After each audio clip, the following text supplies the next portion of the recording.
Hey guys, thanks for tuning in to Techractive. Um, so I'm your host for today. My name is Eugene, and I have a co-host as well for today. Would you like to introduce yourself? Hi guys, so I'm your co-host for today. My name is Rebecca. So me and Eugene will be your moderator for today, and we have very special guests today with us. Yep. So Eugene, would you like to introduce Techractive to all of us? Cool. Yeah. Thanks guys for tuning in. I'm pretty sure this is not for many of you. This will not be your first event. So as you all know, Techractive is actually just a bunch of us, right? From Accenture Interactive, we came together and we wanted to connect with like-minded individuals who are also interested in technology and upcoming and discuss technology trends as well in this space. And we also want to guide technologists as well, young technologists in this space to remain competitive as the market landscape changes as well. Yeah. So moving on to the next slide. Yeah. Yeah. So So we have a Facebook and LinkedIn page, and as well as a website. So we have all our events posted there. So we have many upcoming interesting events, and we really appreciate it if you actually can join us to be part of this tech community. It'll be yeah, worth it to just participate and join our community. Yeah, look forward to have yeah. you there. Yeah, just to call out, we actually just launched a new beta site. Pretty cool looking stuff. So do check out the link below. On the screen, the QR code is there for you to scan. Um, so yeah, you can keep updated with our events there as well as on our LinkedIn page as well. Yeah. Next slide, please. Okay. So today's topic is about, as you all know, it's about the importance of online privacy in 2021, right? And how the advertising and technology landscape is changing to tackle these various privacy concerns. Yeah. So this moving on to the next slide. So Rebecca, would you like to introduce our distinguished speakers for tonight? Yeah, we are very honored to have these speakers today with us to actually discuss about such a interesting topic. So the first speaker we have is Gaurav Kumar, who is actually a senior solution consultant from Adobe. So we are really very glad to have him here with us today. So I heard that you are actually a Instagram influencer. Tell us more about yourself, personal, professional. We would love to hear about this.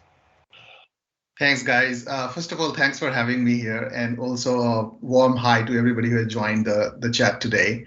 I'm Gaurav. I'm a senior consultant with Adobe, and I'm part of the pre-sales team. I specialize on the data side of products.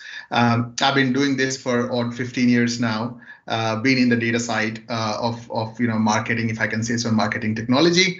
Been in Singapore for a while now, 7 years. Wife and a 4-year-old daughter. To your influencer question, yes, I do write poetry in Hindi and some regional languages of India. And that has got a bit of attraction. So I won't say I'm an influencer as such, but yes, do people do like what I write, and I have a bit of a following there. Thanks again. Cool. Cool. Maybe Yeah, Gaurav, would you like to share with us on the chat if you can your Instagram handle? Right? I'm pretty sure many of us would like to see your Hindi poetry as well. Yeah.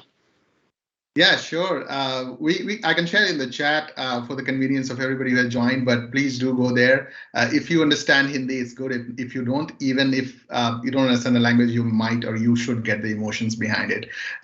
So I'm happy to share that in the chat. Cool. We'll definitely check Yeah. it out. Eugene, can you introduce our second speaker to us? Awesome, of course. We have none other than Ajay from our own interactive team. So yeah, Ajay is he's our marketing and AdTech solutions expert. So he's a pretty super smart and and he's very well he's very well knowledge in this area of tech and marketing technologies. So, on a personal note as well, Ajay, I know you gym quite a bit and you exercise quite a lot as well, right? You want to tell us more about your fitness journey? Sure, Eugene. Okay, thanks everyone, okay, for having me here. So I'm part of Accenture Interactive for a while now, and I lead the MarTech and AdTech, solution practice here.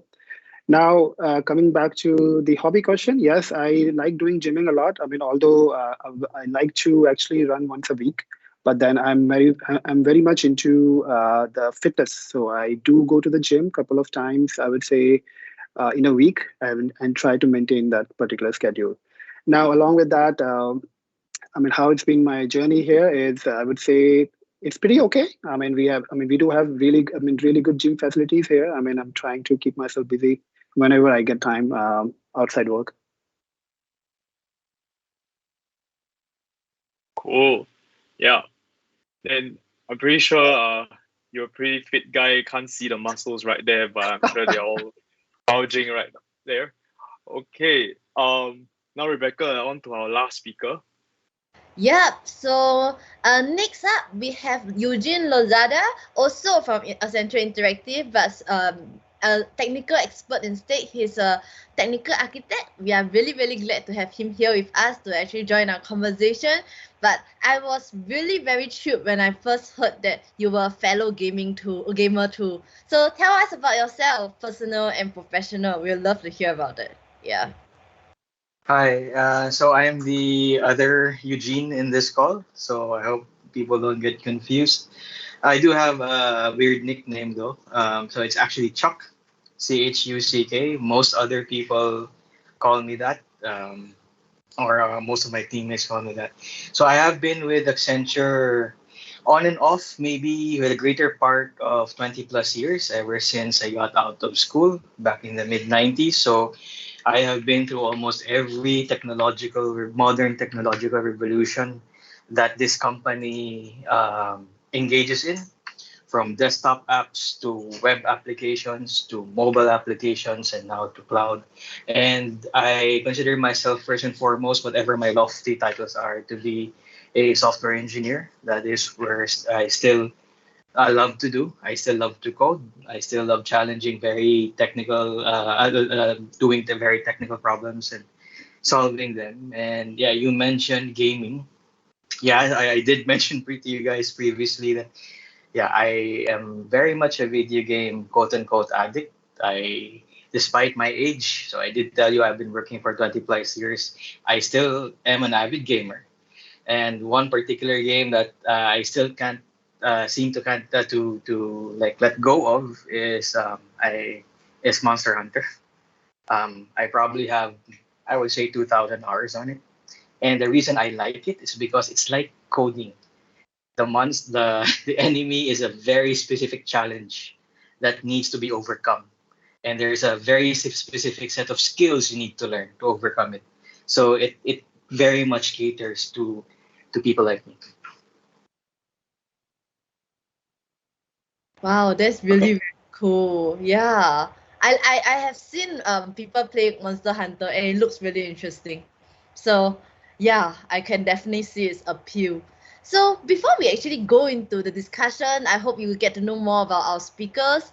But maybe let's set the context a little bit more. Eugene, can you tell us, moderator Eugene, can you tell us a little bit more about the context of like the online privacy scene before we get started with the discussion? Yep, cool. Just want to call last week, the last Techractive, we had double Fab. I'm glad this time we have double Eugenes. Yeah, just okay, just calling it out. Okay, so today, now back to the topic, right? We have the topic is about online privacy in the world today. So as I think we had a poll on LinkedIn, right, where we asked you guys a question as well. Like, what would you would you exchange your privacy or your information for any benefits, or what would you exchange it for, or would you rather not share your data, right? So today we see exchanging like your privacy information for, let's say, cryptocurrency payouts, for example, or you could even exchange it for more personalized content. But then most of you guys actually commented that you would rather not share your data with marketers or advertising companies in exchange for any of these extra benefits. So as you can see, right, the context of the world today, we are actually is setting the stage where more people are actually very concerned about privacy. So as you can see, respondents of surveys, right, actually like 84% of respondents of surveys actually said that they are actually very concerned about privacy, and about 89% of that group says they are willing to protect it. And that's why you have people actually jumping over to Apple, for example. I'm personally one of them who actually switched from Android to Apple because of the tracking permissions that Apple introduced as well to their OS. So these are some of the things, right, that are happening in the world today. And 84% of consumers, including myself in that group, right, we want more control about how our data is being used. And the last bit of information, right, we can see is that only 4%, if you think about it, of users in the US actually opted out of app tracking, opted into app tracking on Apple devices. So 96% of Apple users in the US don't want to be tracked. And about 87% of that group have globally don't want to be tracked on as they surf the internet or they go about their daily affairs. And if you look at the chart on the right, you can see that more and more people are increasingly getting more concerned about privacy issues year on year. So now that we've laid the context, right, of where privacy is in the world today, right, I think it leads into the very first question that we have, right? So if we go into the next slide, I think that's where we'll start off the fireside chat with Ajay, I guess. So we will start this question, the ball rolling, which is, what is online data privacy all about, and why is it so important in the world today? Yeah. All right. Okay. Sure. Okay. Thanks, Eugene. So before deep diving into what this online privacy is about, let's talk about what is online privacy is, right? Like, what does it stand for? So online privacy stands for the amount of data remains private when a user comes online, whether that data is personal information, whether it's financial information, or whether it's a browsing data itself. So actually, that is called actually online privacy. Now, many people underestimate the importance of online privacy, but to be honest, we should actually take it very very seriously, because we should know where this data is getting used and how this data is getting used by by the companies, right? And now let's talk about the importance of this online privacy. Why suddenly it's so important these days? So frankly speaking, we should take online privacy seriously as we take privacy seriously in the real world. We do have all the confidential related discussions behind the door, isn't it, right? So we should always take the online privacy seriously. Now, one thing to note here is, in the open internet world, nothing is free. Whether you are actually using a free I would say email service like Gmail, or whether you are downloading an app, or whether you are surfing let's say social media, or maybe even surfing a website. Okay, you have to take note that at each individual touch point, you are sharing some amount of information to these companies, which actually kind of building a kind of a user persona graph on the basis of the information which you share, right? Now, which actually leads to this point that online privacy is important for a number of reasons, because we do want to know where our data is getting shared and how these companies are using this data in the open world, right? So yeah, these are the things. Now, you will not believe this data which these companies record by just following you on these internet sites, whether based on what interaction you are doing on the website, or the interactions you are doing across the app. This data often gets shared between different companies without even user consent, which is kind of an identity theft. If you ask me, right? Now, there was this one survey which happened back in US sometime back, where 84% of people actually said that they don't even have actually control of how this data is getting recorded by these companies, and they don't even have a say in it, right? Due to all of these concerns, right? That's where um, nowadays you see there are certain regulations which are coming up. For example, in Europe, you will hear GDPR, which is the General Data Protection Regulation, which the aim of this regulation is to protect the online data privacy of EU citizens. Okay, so it actually broadly talk about 4 points. Okay, this particular GDPR. The first point is the right for a user to know where the data sits and what data currently getting recorded by the companies. That's the first principle. Second principle is the right to refuse to get tracked when you visit publisher website.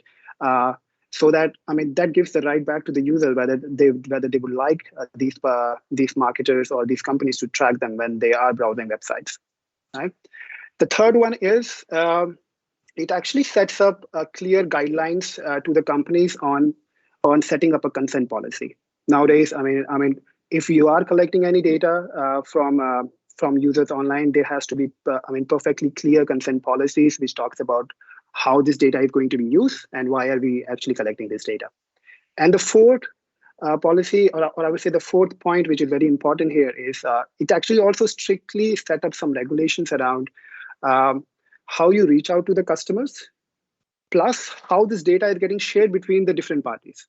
So yeah, this particular rule, I would say, GDPR particular points actually also enforce certain strict guidelines around the data sharing between the companies, without even user consent there, right? So we do have, similar kind of regulations also coming around. For example, you might have heard CCPA, which is the California Act, California Consumer Privacy Act, which also talks about around the same regions, okay, around the same lens, where the focus is now shifting from an open internet usage to a more privacy-friendly internet. So when I say more privacy-friendly internet, it's more where this regulation is kind of giving the control back to the users, and which kind of make them empowering them of their own data. Now they know how their data is getting collected, how their data is getting used, and what's the benefit they are getting. Out of sharing this data, right? So all of these regulatory bodies which are coming into force, which is focusing or which is kind of shifting the trend from an open internet to a privacy-first internet, leads to a change. Now, what it leads to a change is the way currently the open internet works is there is a fair value of exchange between three main players. The first is users, second is advertisers, third is publishers. Now you must be thinking how this, how the internet, kind of pays for itself, right? So there's always a fair value of exchange between these three players. For example, if a user goes online to read up a blog which is free, you will see that, oh yeah, you are reading those content for free, but in reality, you are exchanging some information to based on the interaction you are doing on those sites to the advertisers. Now, advertisers is using those informations by this open internet framework to actually track the users, how they're moving across the websites. They're also using this information to create a persona, to even cross-sell, upsell their brand products, or maybe with a hope that they can convert them into a customer, right? So there is a value addition for the advertiser here as well in the open internet, where they are kind of actually driving it. Now, the third player is publishers. So all these publishers, which you see, BBC, Straits Times, they are creating all these amazing articles in a reason for the users to come there, and then so that they can actually monetize that particular, I would say, the content. So that they can actually monetize the space which they are creating, the pages they are creating, so that the advertisers can use those pages to target the customers with the right ad, or maybe in the hope of converting them into a customer for their brand, right? So this is how the open internet usually works. But now it's changing. It's changing because the open internet usually works on the realms of third-party cookies and all of those cookie solutions, which currently all of these advertisers, publishers were currently kind of writing it on. Now, the focus is shifting from this open internet world to a privacy first internet world, which means that there will be a shift even on the technology. So in the advertising technology, there is a big shift on the advertisement side. They need to work or need to come up with a solution to identify a users in a privacy friendly environment rather than in an open internet where everything was based on cookies. For publishers as well, it's the same thing. Publisher also now need to monetize their space. So how they will do, so they also have to fall back or kind of come up with a solution where it's more privacy friendly. Now for the users, it is good actually, because this privacy friendly, I would say, this internet gives the control back to them, and they have the protection of their own data. But then what it means is that there will be some changes users also have to see. I mean, for example, all the free content which we see on the internet. I mean, moving forward, you will see a lot of publisher websites going to put in some signups where you have to provide consents to them in order to access those free content. So that's how I'm seeing the changes in the industry, where the focus from an open internet usage will be shifting towards the privacy first, I would say, internet usage. Cool. Yeah, that's actually really insightful, where you see like how the open internet, right? How the things that have been usually running this way, how all these interconnectedness of all our various devices and channels, right? How they're actually changing with all these GDPR rules and regulations coming into the picture. Yeah, so I think you touched on the point of technology as well, right? So now I'll pass the ball over to Chuck, right? So for Chuck, on that part where the interconnectedness of devices and channels, right? Can you go a little bit deeper into that, like how that's changing with this whole evolving landscape that Ajay has been talking about? Yeah, so Ajay talked about the shift, and that's actually probably something that we might want to think about. Why did this shift actually happen? Why are we suddenly in 2020, 2021, past few years, why are we suddenly seeing this, the conversation about user data, customer data, and this shift towards privacy? When that didn't seem to be such a big thing a few years back 10 years back, 20 years back, we were all on the internet, we were all browsing. Why is this suddenly a conversation? And it's probably worth thinking about how those touch points that Ajay talked about. It's probably worth thinking about how all of those touch points differed from before versus now. Before, a family may have one computer, sharing one dial-up connection, and that would be an entire family's touch point towards the digital world. That one computer with a very, very slow internet connection. Move that 5 years later. Every household now has a computer, maybe even multiple computers. Our businesses are all now running on the web, on online. It is now very critical for companies to have an online presence. Then move that forward even more with mobile phones, where computing is now extremely personal. Whereas before I'd be desk bound to browse, now I can browse in my sleep, in bed, while eating, while outside, while walking, and then you take personal computing further from the desktop to the phone to even things that traditionally weren't even computing platforms. Smartwatches, the doorbells in our home, the security cameras we have installed, our cars, those are all now computing platforms. Those are so all of those touch points that reveal something about ourselves, about the things that we do online, the things that we search, every click that we do, every walk that we take, every mall that we go to because we're being tracked by GPS and all of that. Though we're revealing so much more about ourselves that we may not even know was being captured. And the amount of data that was captured was actually made very evident with all of the data breaches that have been reported for the past 4 or 5 years, and how much impact that has on real people. And that was something that we weren't really aware of. The pervasiveness of all of these digital touch points permeating our daily life is so well entrenched in our daily culture, in our daily activities, in our society, in our businesses, that it's Mhm. we probably were leaking so much data that we didn't even know about. So now the conversation is where it is at now. What do we need to do to put more control back into the hands of the people who own the data or do generate the data? Yeah, that's it. Mm. Yeah, I think that was a good point you brought up, which is how uh, the ball is thrown back into the hands of the people who are generating the data as well, right? So I think now that we also have our a partner from Adobe as well. So he's Gaurav, right? Gaurav's from a from a marketer perspective, right? I'm pretty sure you've seen many of these examples play out in the industry. So very briefly, right? What are some of these examples or industry examples of how like this the data is being used, the privacy data that marketers are collecting are being used, and how it's actually changing in the current landscape. So I understand that we'll go into this further into detail in the further questions along the session. So yeah, maybe can you highlight a few briefly now? Yeah. Yeah, sure. I think Chuck and Ajay both covered very good points. I just wanted to provide a lens from business perspective.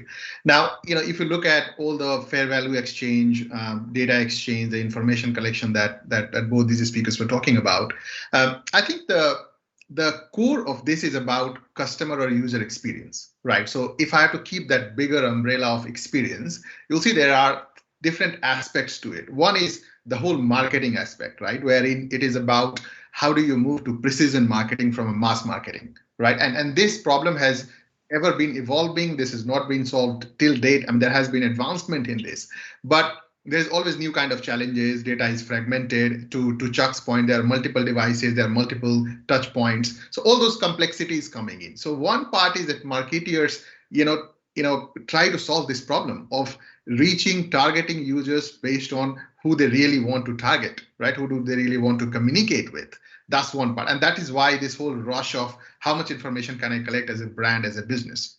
Another part of this is also, of course, if you especially talk about the technology platforms from an experience point of view, is around products and services. For example, why TikTok or Facebook, Instagram would collect more and more data, because they also want to know what are the new features that can be, thrown into users' hand, and this is going to be based on users' behavior.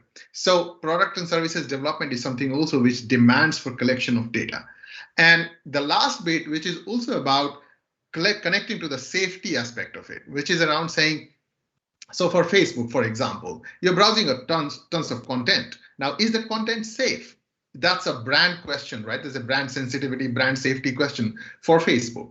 Now, how do you need to collect information around people who are, whether there is, of course, there is, objectionable content on the side. There is content that is related to even, terrorism and things like that. So how do you ensure that where you are placing your advertisements, where you are placing your marketing efforts is brand safe, right? So, and that becomes a part of business continuity. So I just broke it down in terms of customer and user experience. There are different aspects of it, and of course, because all of these values that companies or businesses try to create for themselves and also for the users, now for users to be a part of this exchange, it is important that users, with all these stories coming around with data leakages and stuff, users are now demanding for that kind of privacy. When it's not that it's going to go away, because all of us need personalization, right? We need personalized experiences. We need to look at advertisements that cater to our demands, cater to what I'm going to buy, what I'm interested into. We need to look at content that should be relevant to what I'm looking into, right? And that is why it is important. And this shift is, I think, I'm very positive about this shift overall. This demands for challenges across multiple players, as I said, but I think there are positive things coming on. That's what just I wanted to add. Awesome. Yeah, I love how the fact you brought business continuity, and then the fact that we actually, when consumers exchange information, actually it's also an improvement of existing features on existing platforms as well. Those are some of the interesting points I think that you really brought up. Yeah. So moving right along, right, Rebecca, would you like to take the second question? Yeah, sure. So I'm really interested as a marketer, right? Actually, how does this change in this online privacy actually affects me? Because like, while I'm a full-fledged developer now, I used to be a digital marketer, and this is actually a very important question weighing in my head as I go through this entire conversation. So maybe we start with AJ. What do you think about how this change in the privacy space actually impacts marketers in specifically? Yeah. I mean, if we see the changes which currently we've been hearing by these big players, there is definitely I would say changes which are required on the advertisers and also on the publisher side. Okay, for example, let's just take the recent change which Apple has done. So Apple has now kind of made the IDFA, which stands for the advertising identifier on iOS device. Apple has made that kind of now an optional. I mean, for example, now if you are using iOS 14, every app you are opening up, you will see that pop-up which asks for a user consent. So the reason why they were doing it because to make it more privacy savvy, all those right, or I mean the experience of the users to be more privacy savvy. But then there is a direct impact of that change in the advertising world to the marketers. For example, in the world prior to Apple making this change, the way the ad targeting or the ad measurement used to happen within the app was via this unique identifier, which was IDFA. Now, this IDFA, if I talk about what this IDFA is, every iOS device has its own, I would say, advertising identifier, which you can actually, I mean, enable or disable it from your settings. But then usually by default, it's kind of enable. I mean, it's not disabled. So which helps marketers to identify who you are when you are surfing, let's say, Facebook from your device, or maybe when you are surfing Instagram, or maybe some other apps. So all the advertisers, the way they track or the way they place an ad onto those Facebook apps is by seeing you how you are performing, let's say on the gaming app, or maybe if the advertiser have a similar products to offer from that device ID, because that's the common identifier to link you or to identify you. That's how they will target the ads on the social platforms like Facebook or let's say Instagram. Now that has taken a severe hit because there is no way now. Advertisers can identify a single users, or I would say via deterministically. So the way now they have to actually target the ad placements within the app for their in-app engagement for all or let's say their app acquisition campaigns, it's going to be probabilistic. It's going to be, set of IDs going to contribute to a user persona, but then it's not going to be deterministic. That's the first hit. Second hit is on the mobile measurement platforms, on the I would say ad measurements. So ad measurement industry is also very much important. You must have heard whenever advertisers are running any campaigns across paid media site, they really want to see how their campaigns are performing. They really want to see when a user has clicked the impression or seen an impression of an ad on the platform and maybe even downloaded the app after seeing the ads or maybe after clicking the ad, right? So that kind of a linkage between how the ads are performing also used to happen with this deterministic identifier, because deterministic identifier was an ID telling, oh, hey, this is the user A, right? Or this is the user B who has performed a similar activity on Facebook, has seen the ad, has clicked the ad, and now we are seeing the user has downloaded the app as well. So the way this used to stitch was with this unique identifier. So these two industries have definitely taken a hit with this change, but then it's more privacy friendly now for the user. So this industry is now working towards evolving their stacks or to actually better identify users by kind of combining set of IDs so that they can do a probabilistic match rather than the deterministic. That's the first. Okay. Now, Sense, yeah. Yeah. From that, right? So can I maybe we can lead to Gaurav. Can you share with me like how you think that like companies have to change their data management strategies and everything just to actually cope with this industry change? Sure. I'm just extending the points that AJ was covering. So if you look at the impact, and this is beyond just talking about cookies, right? So if you look at the impact, this is really going to impact various aspects of, say, digital marketing, customer experience that we are talking about. So one is the whole decrease in addressability, right? What it means is that the way you reach out to your customers, because your cookies are going away, your device IDs are going away, the whole scale of who you can talk to is going to go down.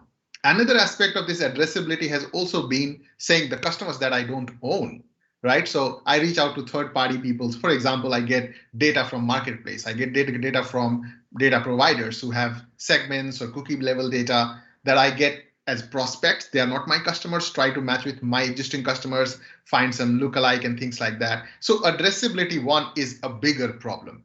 But beyond that, there are certain parts of the technology that works toward personalized experience, right? For example, how do you track people across multiple domains that you have, right? So for you have multiple businesses, multiple sites. How do you do that? How do you, match your offline only data to an online only data through an onboarding process?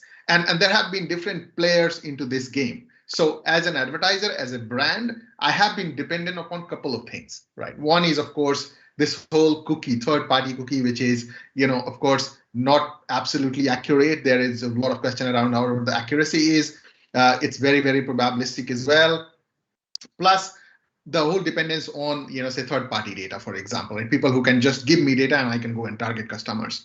So this is going to definitely change. And what is the shift here is that the brands, the publishers, and the entire ecosystem is going to go more and more towards first-party data, wherein the data resides with who owns the customer, right? So if I am a brand, you are my customer. To AJ's earlier example, if I am a publisher, I go, I enforce you to sign in reward of some value that I'm giving back to you for exclusive premium content.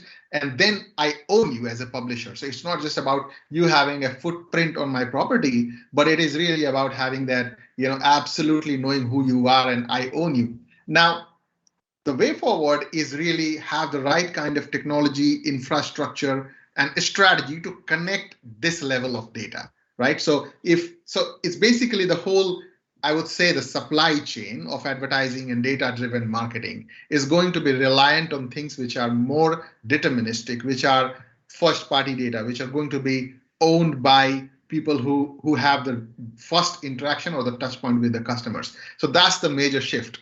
And this leads to, there are multiple terms coined here, people shifting from DMPs to CDPs, and which are data management platforms to customer data platforms, and there are multiple acronyms coming on. But the whole idea here is that how do you get more accurate and get closer to customer when you're talking about collecting data, information, and having multiple attributes around customer information. So the change in terms of data management, to summarize, is going to be on each of the participant sides, right? So there's some change that is going to happen on first-party data asset creation on the brand side. Publishers have to accelerate on, how do they collect, authenticate more and more visitors, or so to say, customers. And then AdTech industry also has to come to AJ's earlier point again, in terms of what kind of technology or kind of common IDs that we come up, so that there is a stitched chain of exchange between advertisers, publishers, and then AdTech again, being the facilitator, so to say. So yeah, I mean, there's a lot of shift that is going to happen in terms of data management. Yeah, that's really interesting, and it's definitely harder to maintain the balance between how to manage this data. So about that, right? So AJ, I believe that with these challenges, there could be some opportunities that come along with the changing landscape as well, right? So can you share a little bit more about what do you think are the opportunities that comes along with this changing landscape? AJ? That's right. So yeah, sure, I can hear you. So yeah, when it comes down to the opportunities with this changing landscape, right? So there will be, moving forward, you will see, more, I would say, first-party partnership, across the brands is going to shape up. So as currently we target customers right now, it's the way they are being getting targeted is more on cookies based. Without getting their consents. But then moving forward, it will be based on the first-party data, like what Gaurav mentioned. Now, Now, targeting on the first-party data also leads up to the data partnership between the brands, which will be more, I would say, more clear. It will be more. I mean, because once you have those consent policies, I mean, in place on your websites, people will actually know how their data is getting used, and that will have more clear, I would say, value of exchange between advertisers, publishers, and also the users. I mean, who are using it now. Now, in terms of technology, I see a wide shift of, I would say, the changes.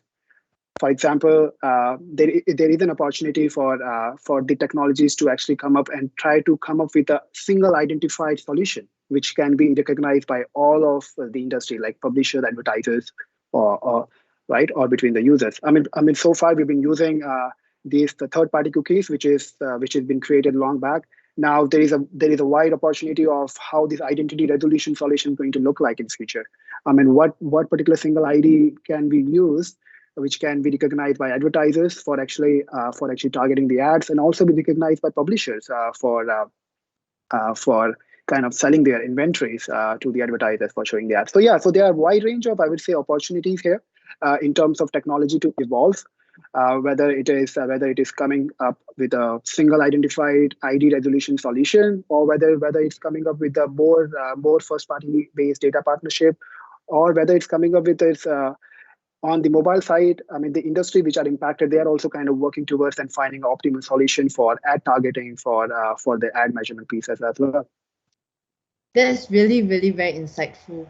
So, like on that note, right? So, Chuck, as a technical architect, right? Can you actually share some view about how this change in privacy space impact the technology side? We have heard from the business side, from the advertisers, from the marketer side. So, we really want to like hear about the technology side. How does it impact your area?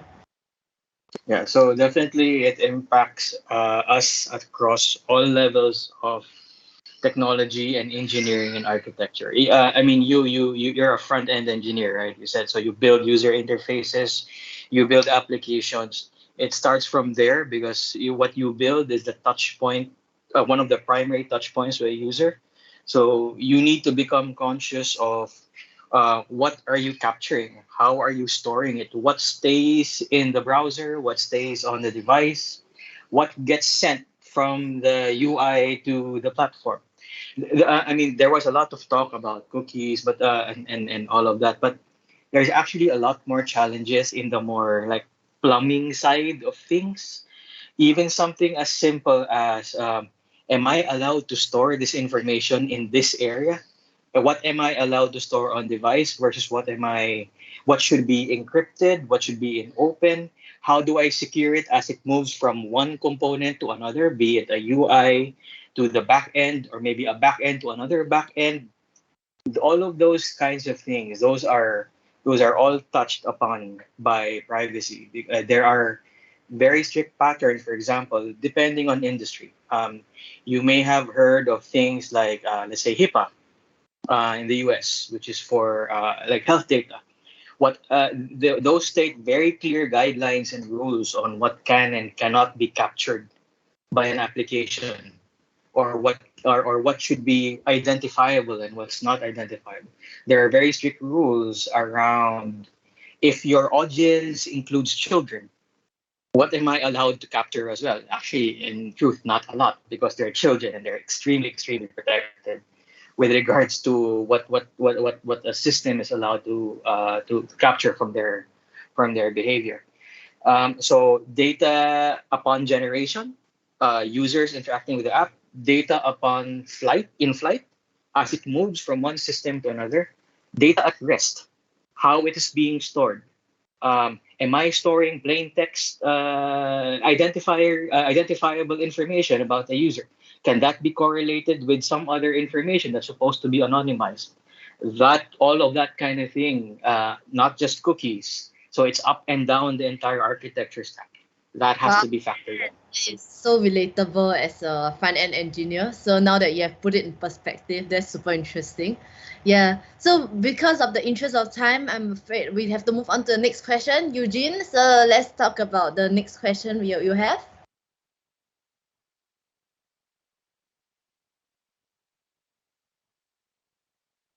You are muted, by the way. Sorry, can you hear me now? Okay. Yeah. So very briefly, right? I think we've covered a lot already. So I think we've seen like how the landscape changing has affected not just the users, the publishers and brands, right? And how we are moving towards first party data rather than cookies, right? So and I mean, as Chuck has put out also, like how this technology stack itself is evolving as time goes along. So very briefly for each of you, right? Gaurav, Chuck, and Ajay, like where do you see this industry evolving into in the next like few years in the near foreseeable future? So maybe let's start with Gaurav, just very briefly, right? Where do you see this going? Yeah, no, I think I'll just extend on the last question around the opportunity, but I think the future lies in the hands of brands, right? Because I think the data ownership is going to change the game. So whether you're talking about brands being able to collect the first-hand data more and more and that awareness and build that system and process around that, whether you talk about data partnerships between two brands, like how does a travel company share data with a retail bank, and then how all of the things can be personalized for good, right? So that's one. The second piece, I think, which is very important, which we did not discuss, is that accuracy, right? So if you look about how the industry is going to move ahead, the whole marketing ROI question has been perennial, right? People have been talking about, well, does brand advertisement really impact some sort of ROI, right? ROI has been concerned. Now, with all of these changes happening, I think, though the scale is going to be reduced, but the measurement piece is going to be much more accurate and tight. And that's absolutely a great opportunity. And the last point that I wanted to add is that with the desire for brands and need for brands to collect more and more first party data, I think there is going to be more drive in innovation. What it really means is that, say, if I am a brand that is selling cola, today, no transactions happen on my website. How do I collect more and more data about my customers? Meaning I'll have to create more avenues. I get into gaming, I get into app development, I get into other kind of engagements. And this leads to a lot of new products coming up from different kinds of companies. Oh, yeah. That I think that's really great. Like how I like as you mentioned, like brands will be the ones that are in the near future will be evolving as this will evolve the most as well in this landscape. Right? So maybe now moving on to Ajay. What are some Yes. foreseeable? Yeah. So I can say, I mean, I just want to touch base on the point which Gaurav was highlighting, that the brands needs to kind of come up with a new solutions, and which we are seeing these days now. I mean, you would see by the announcement of Google depreciating third-party cookies, there is already a shift in the industry where a similar solution, kind of a identity solution, is getting explored by different players. For example, I mean, Trade Desk is actually coming up with this unified ID 2.0 framework. So the way this framework works is instead of identifying the users online on the by tapping on their third-party cookies, this will actually use more first-party identifiers like the email addresses. Okay, but then again, I mean, the whole AdTech industries of your DSPs, SSPs coming together, and advertisers, and then publishers, all will have to actually onboard into this first-party identification. Which in this case could be, if let's say unified ID 2.0 is a solution, then it could be your hash email address. Every time you go to the website, you have to register. That's where they will use their email address in this fair value of exchange between the publisher and the advertiser. So that's one solution which we are seeing. Second solution, I mean, Google itself is coming up with certain solution tests which currently they are doing on the sandbox. So there is a interesting thing called Flock, which is actually federated. I would say intent-based cohort targeting. What this means is that this Flock is currently still in a beta version where I mean, Google is still trying this out, but the principle is that the way advertisers or publisher will moving forward target the users is not by individual IDs, rather by calling this browser APIs, which can give them a group of users performing a similar browsing history, maybe performing a similar actions.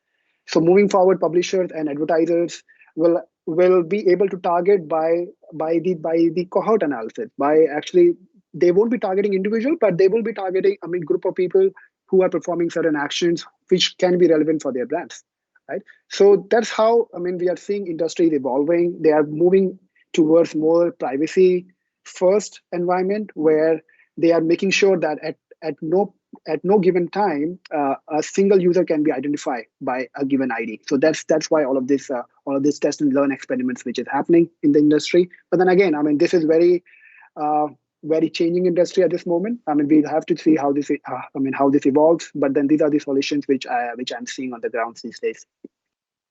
Yeah, I think it would be really interesting to see like how with all these masking of data, right, and all these changes, right, how we can if not say maintain the same level of personalization, but also find new and creative ways, like Gaurav mentioned earlier, so to push the Yeah. industry forward as well. So I think Yeah. that's a really great point. Now, Chuck, do you have where do you see this industry actually evolving into in the future? Well, well, not speaking for the marketing side, but if you notice, right, you actually mentioned earlier, right, you're switching from Android to iPhone, and if you notice the last like product launches from Google and Android, right, can you can probably count several times in their keynotes how many times they mentioned privacy, like how many Yeah, times that they said that, oh, no, none of what you do will get sent to Google, or not, or we will make sure that third party trackers don't track you. And so what this means, right, that even as a feature, privacy is becoming a selling point. Pretty soon, as consumers get more savvy about how the open internet works, they're going to focus on brands and products who can demonstrate that privacy is important, and that will also push the technological space so that certain features which was enabled by the massive collection of data, a lot of machine learning features, a lot of AI capabilities, which are powered by data collection, are going to start getting pushed to on device, which is why you'd see a lot of um, feature descriptions from Apple and Google that no, all of this voice translation is happening on device. Your voice does not get sent to Google. So this shows you, right, that companies know that customers are looking for privacy focused features. And the innovation there is we have to balance the convenience and the features and the powerful features of devices that we gotten used to, and then making them work without exposing too much of ourselves to the wide open internet. wow.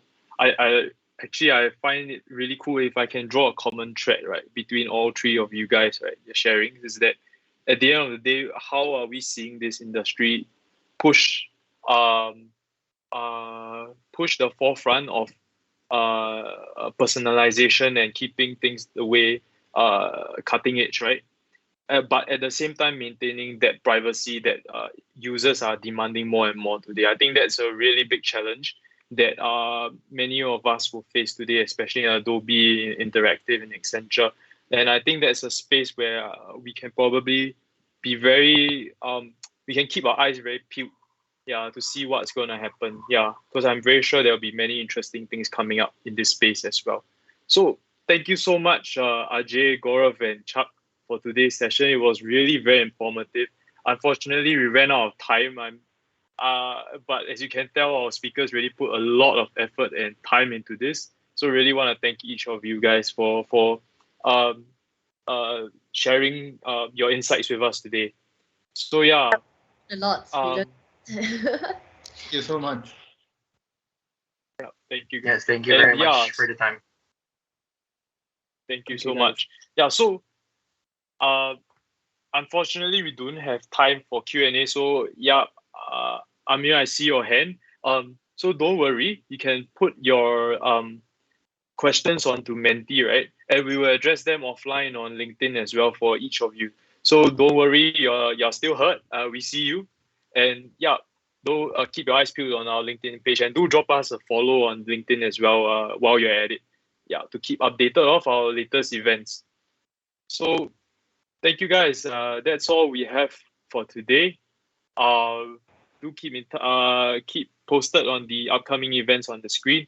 And we'll hope to see you there on the 26th of August as well. Thank you, everyone. Thank you all speakers. Thank once you. Thank again. you. Take care. Thank you, guys. Alright. Bye bye. Bye bye. Thank you.